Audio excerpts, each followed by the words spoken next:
Is there any problem in your life that you've just been not looking at and avoiding? Early in my life, until I developed that real, I would say the real solution mindset, I don't think it set in until my mid-20s, to be honest. I'm never going to get out of this. That was my mentality, right? Until I adopted some of these other mentalities, these mindset shifts. No, okay, this is a problem. I own this problem. I'm going to face this. So at some point, you have to identify the things you're avoiding. Personal agency, right? You are the agent in your life. You're the key actor in your life. You're the one writing the script. You're the director and the actor. You are the captain of your ship. You are the responsible party in your life for your behaviors and your actions, your situations, your circumstances. That personal agency says, I got a problem. I own this problem. I got to deal with this. I got to face this head on, and I got to problem solve here. And this is where most people, their personal development and personal growth becomes stunted very early on in life, where there's a problem and they want somebody to ride in on that proverbial white horse to save them. They got a problem and they don't take ownership of the problem. So they lack personal responsibility. Think about those two deleterious effects on someone's life. If early on in their life, they have problems in their life, but they think someone else is going to solve it, so they don't engage the problem. They avoid the obstacle. They don't face it.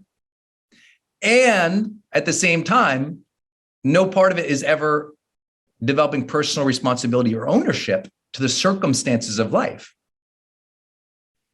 This is how you get people who develop what most philosophers would call apathy towards life, like a laziness towards life, because I'm disengaged, not my problem, right?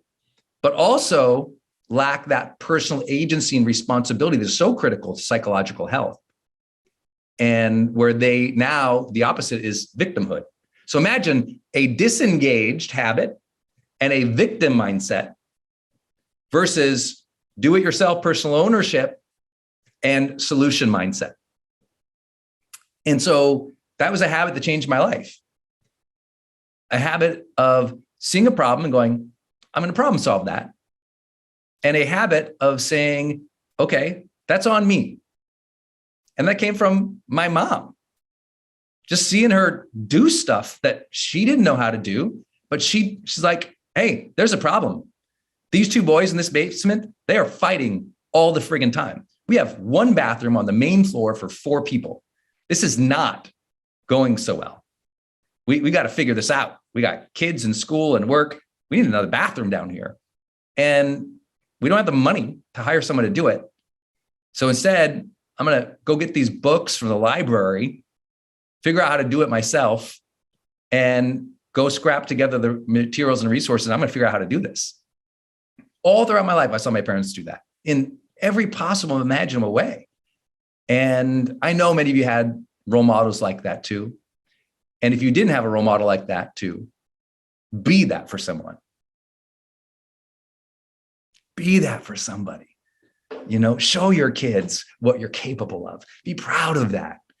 Show them how to engage problems, not to complain about them, not to get a bad attitude, not to swear, curse, or get upset about it, but rather go, you know what? I'm going to show them how to handle this right now.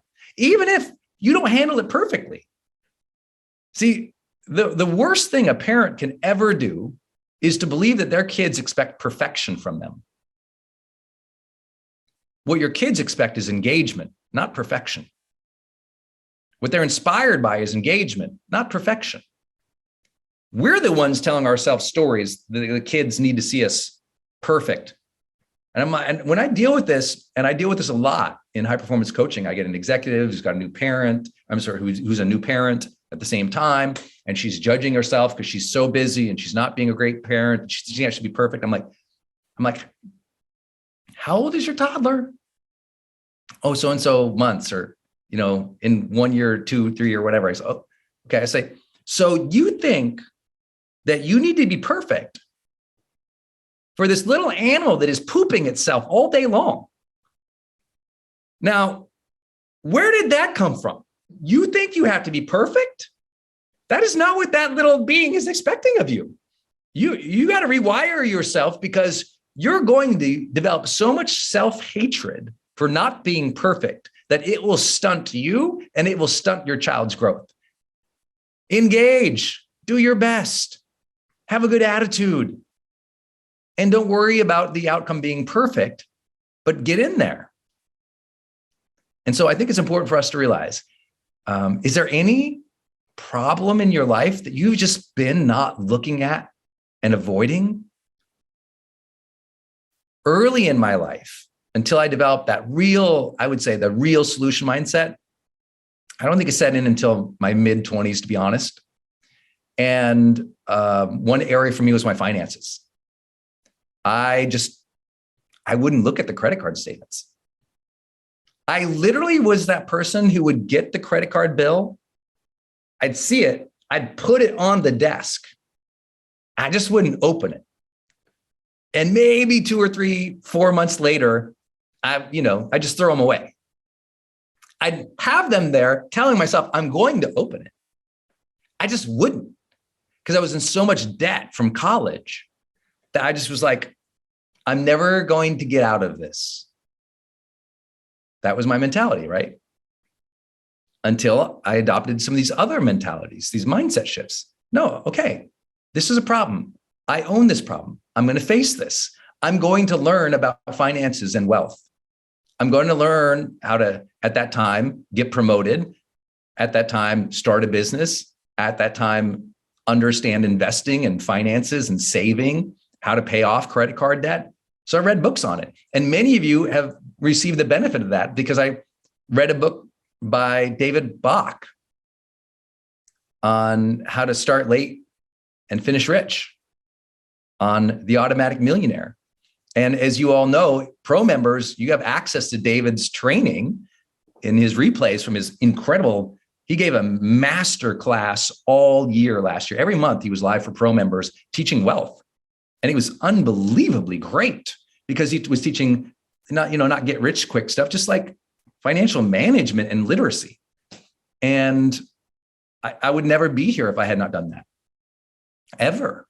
I would have never figured those things out. So at some point, you have to identify the things you're avoiding. I knew I was avoiding the finances. And then one day I decided to engage. Is there something you need to engage? Your health, that relationship you're trying to avoid or have that difficult discussion, that problem on your team, that, difficult reality with one of the children you're avoiding. What is it for you? Be honest. It's okay. And you know what the beauty about personal development work is? And you're going to learn how to do this. You're going to learn how to do personal development work with the solution in mind, with ownership in mind, but same thing, not expecting perfection. See, I'm solution mindset. I'm do it yourself, but I also don't expect perfection. And that allows me to keep going. And just like that first habit of learning to manage my emotions and releasing the outcome.